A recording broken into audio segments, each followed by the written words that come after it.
Remember this two-level freestanding home.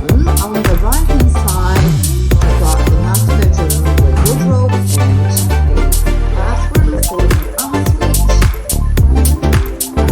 Very clean and tidy. And now this is a study room. We don't have all the setup for a bedroom, but it's considered a study space.